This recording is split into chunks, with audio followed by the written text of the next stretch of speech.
Hello friends, வாங்க இன்றைக்கி நம்ம நார்த் இந்தியன் ஸ்டைலில் ஒரு டிஃப்ரெண்ட்டான சுவையான சுரைக்காய் குழம்பு எப்படி பண்ணுறது அப்படிங்கிறத நம்ம பார்க்கலாம். அதுக்கு முதல்ல பருப்பை நம்ம கழுகி நம்ம வாஷ் பண்ணி எடுத்துக்கலாம். அப்புறம் ஸ்டவ் ஆன் பண்ணிவிட்டு குக்கரில் கொஞ்சமாக ஒரு சின்ன டம்ளரில் கொஞ்சமாக தண்ணி வச்சு அதை நம்ம சூடாக்கிக்கலாம். அப்புறமா சுரைக்காயை இந்த மாதிரி மீடியம் சைஸில் நம்ம கட் பண்ணி வச்சுட்டு இந்த மாதிரி மீடியம் சைஸில் கட் பண்ணி வச்சுக்கலாம். இப்போ நம்ம குக்கரில் நம்ம தண்ணி சூடானதுக்கப்புறமா பருப்பையும் நம்ம வெட்டி வச்சுருக்கிறதான அந்த சுரைக்காயை நம்ம இப்போ இதில் ஆட் பண்ணிக்கலாம்.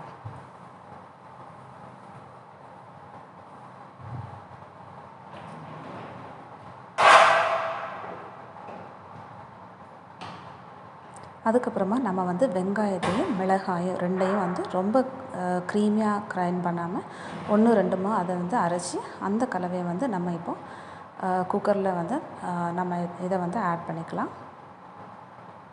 ஒரு தடவை அதை நல்லா மிக்ஸ் பண்ணி விட்டுக்குவோம். அப்போ தான் நல்லா வெங்காயம் மிளகாய் எல்லா இடமும் காரம் செய்கிறது கரெக்டாக இருக்கும். அதுக்கப்புறம் இப்போ நம்ம மஞ்சள் தூள் ஆட் பண்ணிக்கலாம்.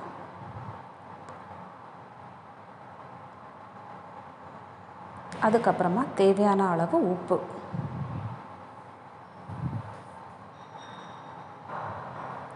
இப்போது வாசனைக்காக நம்ம பெருங்காயத்தூள் கூட அதையும் நம்ம இந்த குக்கரில் ஆட் பண்ணிக்கலாம்.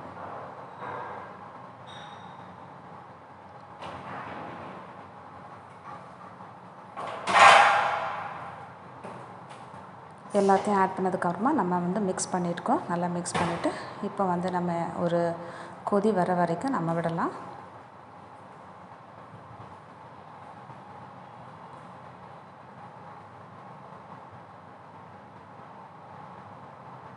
பாருங்கள், இப்போ நல்லா தண்ணி கொதிக்க ஆரம்பிச்சிருச்சு.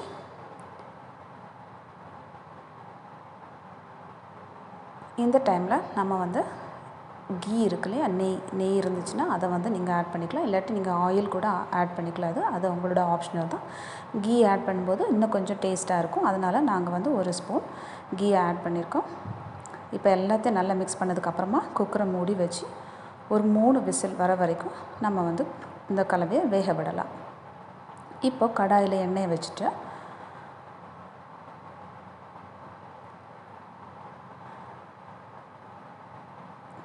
எண்ணெய் சூடானதுக்கப்புறமா அதில் ஜீரகம்,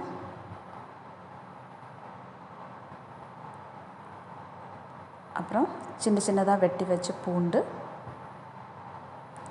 அப்புறம் குட்டி குட்டியாக வெட்டி வச்ச ஜிஞ்சர், இஞ்சி கொஞ்சம் சின்னதாக வெட்டி வச்சோன்னா அதுவும் வேகிறதுக்கு ஈஸியாக இருக்கும். இப்போ நம்ம நல்லா கிண்டி விடலாம். ஏன்னா இந்த கார்லிக் அதாவது பூண்டு இருக்கு இல்லையா, அது கொஞ்சம் பொன்னிறமாக மாறுற வரைக்கும் நம்ம அதை லேசாக கிண்டி விடலாம். கார்லிக் பொன்னிறமாக ஆனதுக்கப்புறமா நம்ம வெட்டி வச்சுருக்கோம் இல்லையா வெங்காயம், அதையும் கூட இது கூட ஆட் பண்ணிக்கலாம்.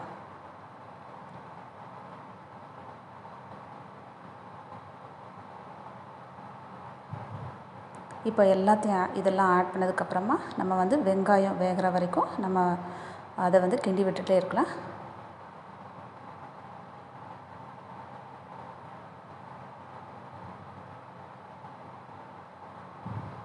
வெங்காயம் இப்போ லேசாக வதங்கினதுக்கப்புறமா நம்ம தக்காளியை நம்ம அதில் ஆட் பண்ணி அதையும் கூட நம்ம வேக விடலாம். இப்போ இந்த டைமில் நம்ம கொஞ்சமாக மஞ்சள் தூள், அப்புறம் மிளகாய் தூள், நம்ம ஏற்கனவே பச்சை மிளகாயை கிரைண்டரில் அரைச்சி நம்ம ஆட் பண்ணியிருக்கோம். அதனால் தேவைக்கு எவ்வளோ தேவையோ அவ்வளோவுக்கு நம்ம கொஞ்சமாக மிளகாய் தூளை இதில் ஆட் பண்ணி நம்ம அதில் வேக விடலாம். இப்போ பாருங்கள், அந்த தக்காளி வெங்காயம் எல்லாம் நல்லா வெந்ததுக்கப்புறமா எண்ணெய் விட ஆரம்பிச்சிருச்சு.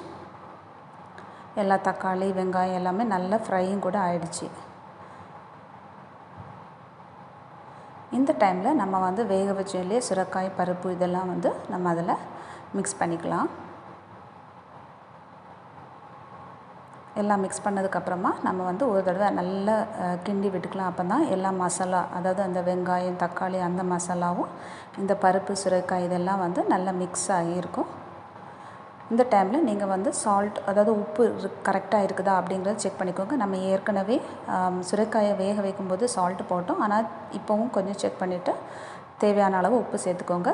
இந்த மாதிரி கொஞ்சம் கொதி வர ஆரம்பிச்சிருச்சு பாருங்கள். இப்போ நல்லா கொதிச்சதுக்கப்புறமா நம்ம என்ன பண்ணலான்னா ஒரு கொதி வந்ததுக்கப்புறமா நம்ம வந்து ஸ்டவ்வை ஆஃப் பண்ணிக்கலாம். பண்ணிவிட்டு கொத்தமல்லி தழையை நம்ம அது மேலே தூவி விட்டுட்டோன்னா, அது வாசனைக்காக தான் நம்ம வந்து கொத்தமல்லி ஆட் பண்ணுறோம். அதை தூவி விட்டோன்னா சுரைக்காய் குழம்பு ரெடி. இதை இன்னொரு பாத்திரத்தில் மாற்றிட்டு நம்ம வந்து இதை டின்னருக்கு, அதாவது ரைஸ் கூட சப்பாத்தி கூடலாம் யூஸ் பண்ணிக்கலாம். தேங்க்யூ ஃபார் வாட்சிங்.